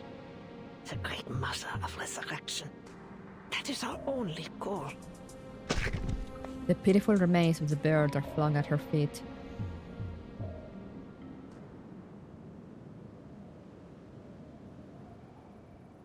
The tents are pitched, their exhaustion lingers like frost on a cold morning. Former Sino Sentinel Unit Station. The aircraft captain leans out, shaking his head toward a woman standing before one such tent. Lieutenant, we have run the check-in program. The problem is with the pedal. It's malfunctioning, which is somehow deviating the set you are in.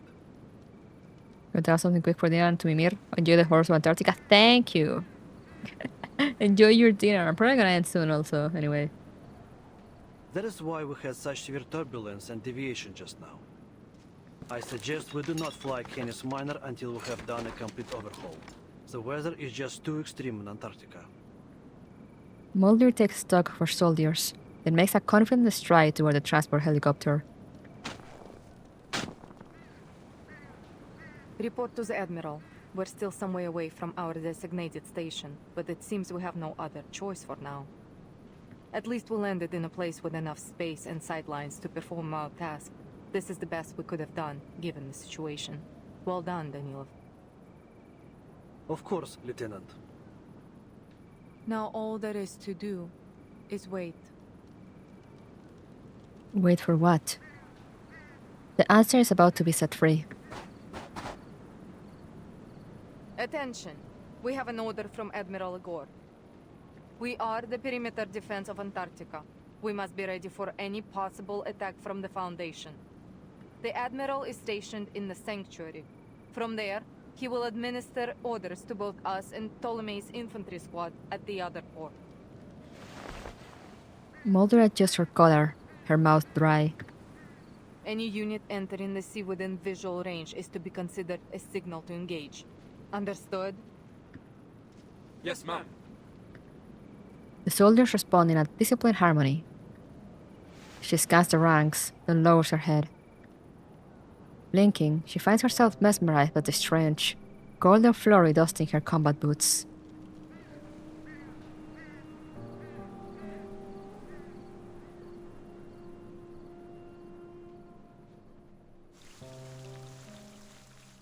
Oh, okay.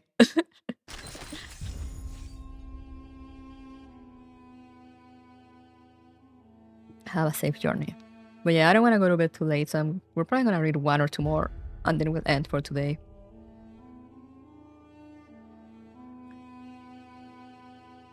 But now we're back to... We're back to Sonero, Bertin, and Nautica. Have a safe journey. Let's just be grateful that there are no traffic police in Antarctica. Why? What are you doing? What? Safe driving.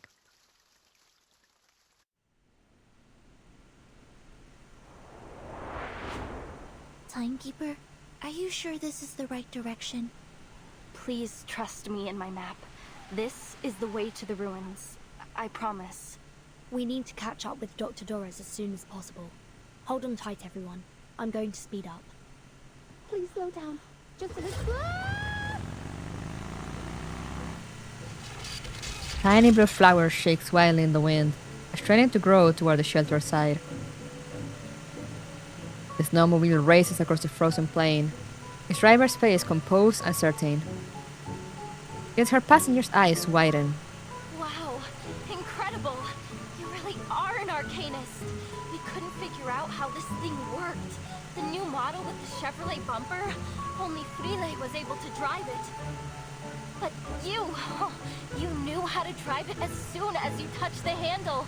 Are you trained to use human technology at the Foundation too? If you are, it would be a huge case support to my study on Arcanist lifestyles. The truth is, Miss Amundsen, the timekeeper has never driven before.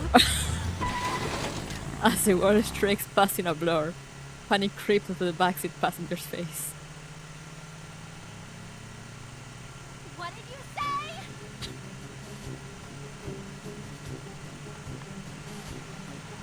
say? Don't worry. I'm generally a proponent of safe driving. Generally! Generally? What are those snowdrifts ahead? Numerolic ice towers! Pull over! Stupeo slip. Generally.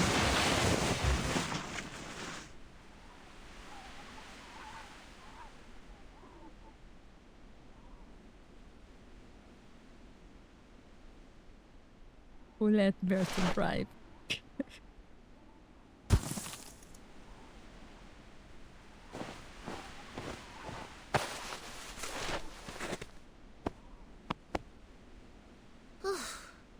Thankfully, the vehicle isn't badly damaged.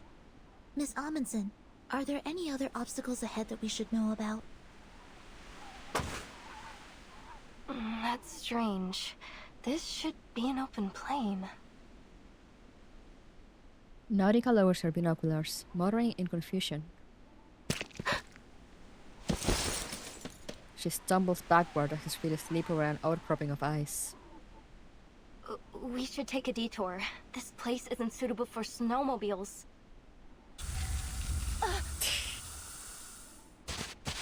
Where the ice had failed, a burst of steam succeeds in sending her sprawling back onto the ground.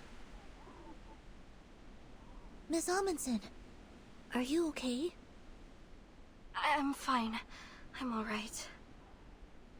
Her tough talk dies on her lips. She sniffs the air, her face is stiffening.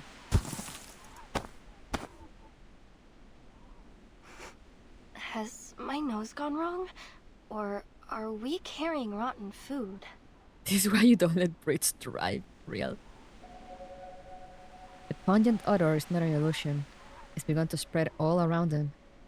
Oh, that can't be good. Do you smell that? Smell? It smells like... rotten reindeer meat. It's the sour odor of protein being digested and broken down by microbes. It seems to be coming in waves. First it's pungent, then it gets carried away on the wind. It must be coming from the ice towers. Why are you so calm about it? Sonata crouches, examining the hissing ice formation. What are these towers exactly?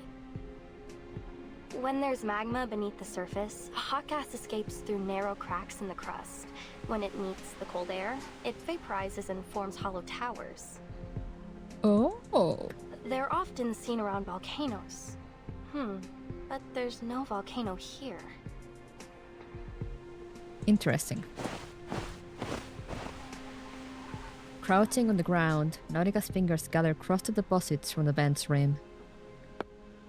Ugh, it's so stinky. The sulfur dioxide in lava does have a strong smell, but it's not as sour and smelly as this.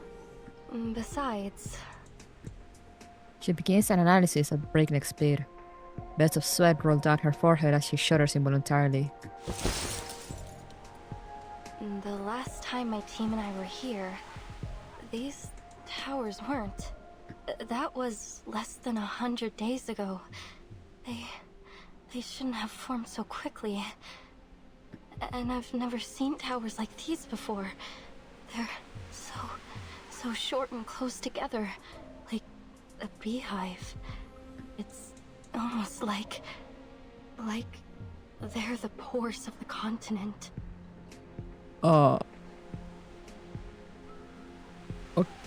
Okay.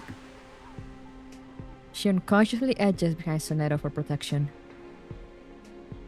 How's it going? Hey, ants, going well! Enjoying the horrors of Antarctica. They are warm on the inside. Warm? Sonata raises a hand to examine the sample, not noticing her own fingertips have begun to tremble. Without warning, the nearest ice tower erupts, a geyser of foul-smelling vapor blasting several meters skyward. Miss Radio is blown over, plunging deep into the snowbank. Don't hurt my precious flower. Her muttered complaint is cut short by a panicked shriek nearby. Burton! Snow! Look! What are we looking at? Oh! That's a fingertip!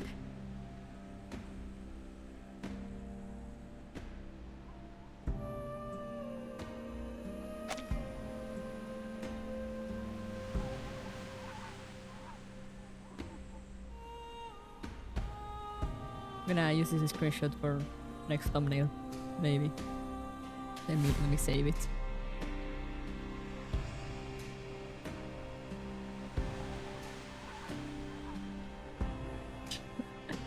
Yeah. Nice souvenir. What is that? The nail! It just sputtered out of the tower. That is not only a nail, that is an entire ass fingertip. Her voice jumps a octave higher, thin, soft, and wavering, as her legs buckle to the same tune. At least now we can be sure that there are people around here. Or there were. 13, come on. Let's head further in. Damn it, Bertin. Why is she just unfazed by everything? Wave upon wave of snow stretches out beyond them, steep ridge formations vanishing into the distance. After struggling up the shifting slopes, they finally stand atop the snow waves. Timekeeper, over there. What's over there now? Lost stains bloom across the wide expanse, crimson glaring against the snow. I see. A massive research station looms ahead. Blood has been smeared over its doors in violent streaks. A grotesque testament to the tragedy within. Let's take a look.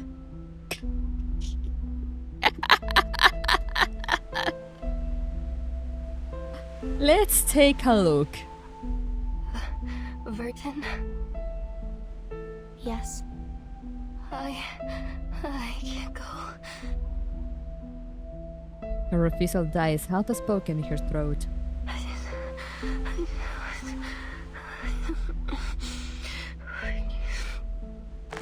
Nautica clenches her jaw tight against the shivers of both panic and cold and takes a step forward.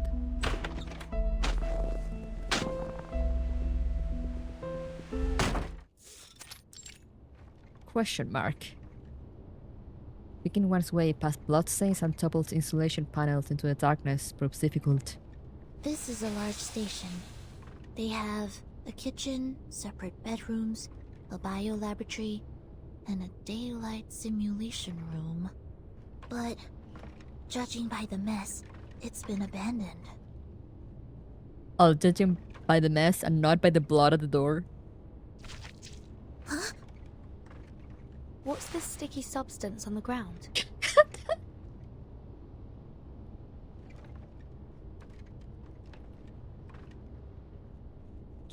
Bertie, come on.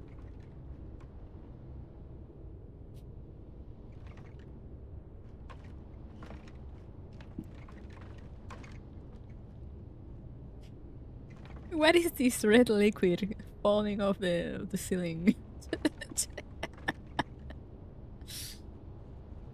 It's black algae. There's so much of it here.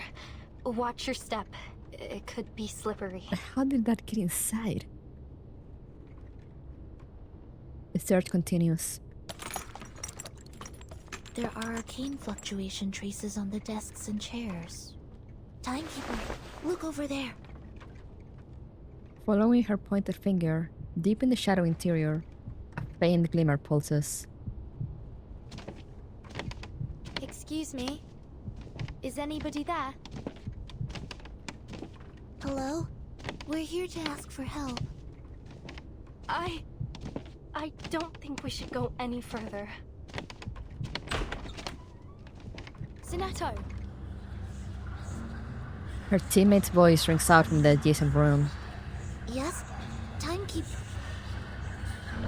Unfinished words fall to the ground like wet sand.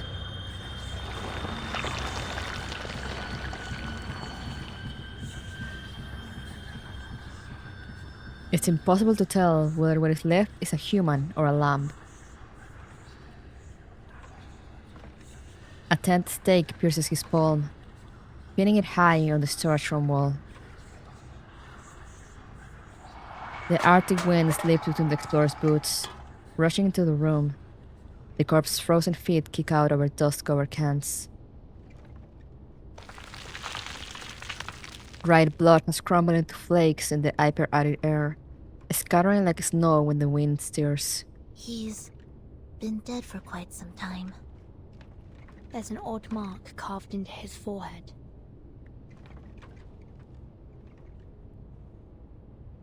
Look at his hands. His nails have been pulled off. Ouch! Silence falls over the three. It's like some kind of sacrifice. Some cultures believe the connective tissues containing keratin are unclean. Oh, she's not doing well. Overwhelmed by the horror of the sight, she drops to her knees and retches violently. Stop it, Matu. It's just a corpse. It's not the first time you've seen one. It's not the first time. Her hands are trembling as she clutches at her head. Something else is off. There's gauze on the floor, and brown powder around his wound. Looks like somebody gave him first aid. Timekeeper, look! What's that hanging around his neck? A stethoscope. Aside from a few creases on the tubing, it looks rather new, or at least well kept. Do you think he was a doctor? The body's bloodied, but the stethoscope is clean. It was put on afterwards. Which means someone came here before us. Their analysis reaches a conclusion as their eyes meet. Dr. Doris. Let's take it off and have a look. The instant her fingers brush the stethoscope, the blooded windbreaker, wool tubes, desiccated skin, atrophied muscles, the horrific truth fractures before their eyes. Timekeeper, watch out! She stumbles back instinctively, yet the remains collapse toward them with gravitational inevitability. Cover your mouth and nose. When the dust clears, only two grotesque tent stakes remain embedded in the wall. Within the great eternal mystery, even death itself shall die instantly. What?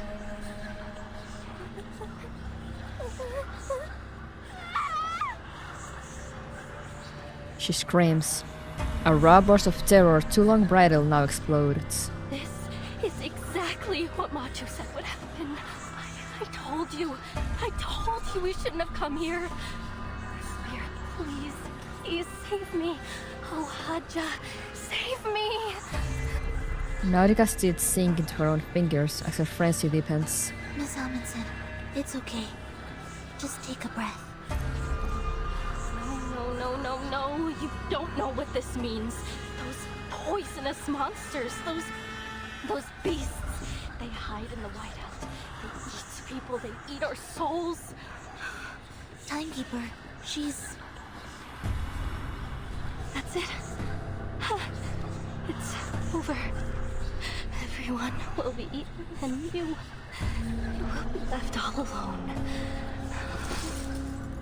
Nautica collapses and curls up on the floor. Just you and their nails. Alone. Nails? The realization comes as suddenly as a thunderbolt. Nautica, did something similar happen to your teammates? Now paralyzed by her growing terror, Nautica seems deaf to all questions. Timekeeper, watch out! Those are some aggressive looking dogs. Why do they have goop over them? Suddenly, human-sized monstrosities swarm from unseen corners around them. Sonetto, prepare to engage. Copy that. The beast snarls, breathing in and out with hungry and aggressive pants. Eres subito sera.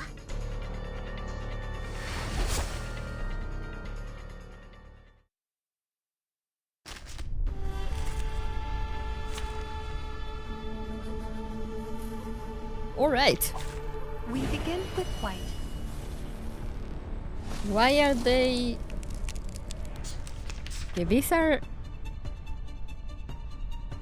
sleigh dogs, but... These are the biggest sled dogs I've ever seen.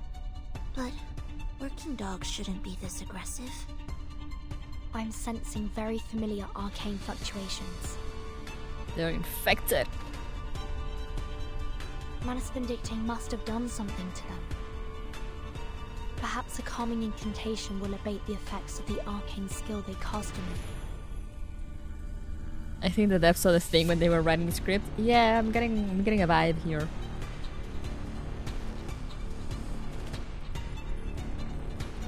Don't worry, it's been proven safe. Wait for the right moment. Enemy reaction predicted. Don't be afraid. Liberato dal fratello. Breaking through. That was your last chance. A mistake. Thank you, Ezio.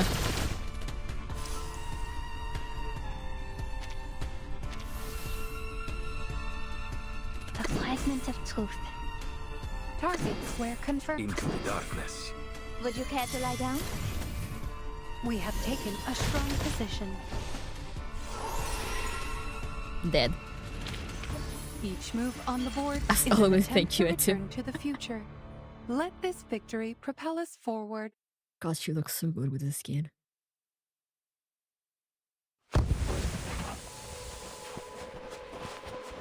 So the field mission evacuation instructions never covered how to outrun a pack of monstrous hounds. Somehow, the well-trained team manages. But in deep snow, the beast's superior speed and stamina render the end of their chase inevitable. I removed Manus Vindicte's effect on them. They should have calmed down by now. Mouse snapped wildly, just inches from snagging their fleeing prey. Matu, the Mother Spirit will protect me, right? She'll protect me. Yes, she will, won't she? Timekeeper, there's the snowmobile. Their snowmobile stands loyally in the clearing. Really? Really, snowmobile has come to save me. Get on, Miss Amundsen. Give me your hand. Grab tight and starting the engine. What about Miss Radio? The engine screams to life, throwing a spray of ice shards into the air as its threads churn, a glaring mist rising behind it.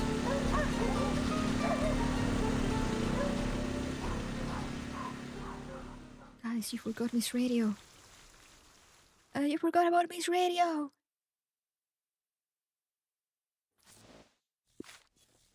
Well, rip, I guess.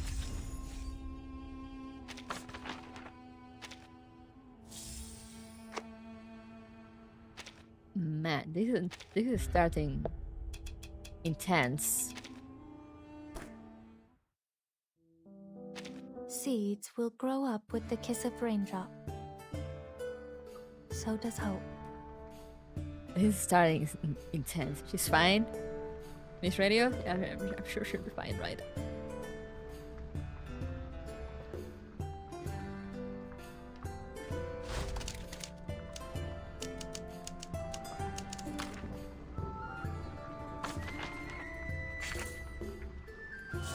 Probably baby. Man. Anyway, let's get back here for a second. Man, this is starting strong. Oh, the horrors of Antarctica. My beloved. I'm really enjoying this a lot. If I weren't so AP, I would probably continue for like another hour.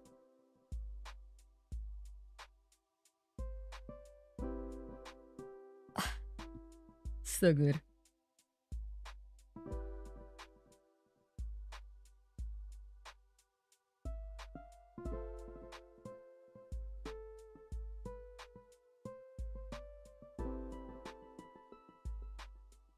Things are escalating. For sure. For sure. They are escalating pretty quickly. I love it. You love to see it. Also, I love you, Bertie, just being on face at absolutely everything.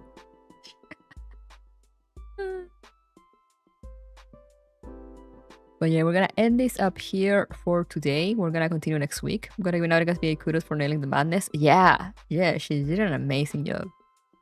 I actually have her VA.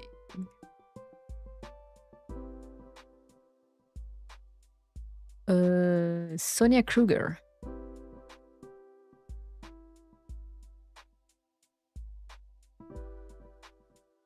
She's doing amazing.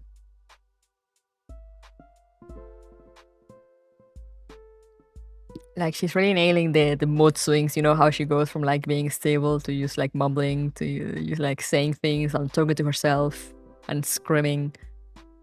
It's been great. But yeah, I'm very, very excited to see where this goes. But yeah, for now, I'm gonna quit soon. I'm not gonna jab too much because my throat feels funny.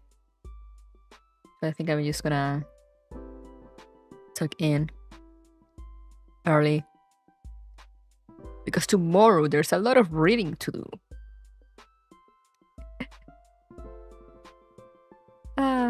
But yeah, tomorrow. Let me see. Let me just quickly check the weather.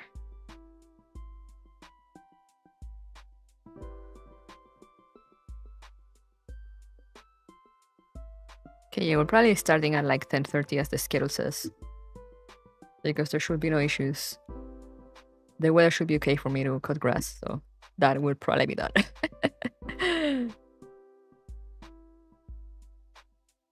But yeah, thank you guys so much for coming. We shall continue reverse next week. And yeah. Sorry, it's Friday. I'm tired.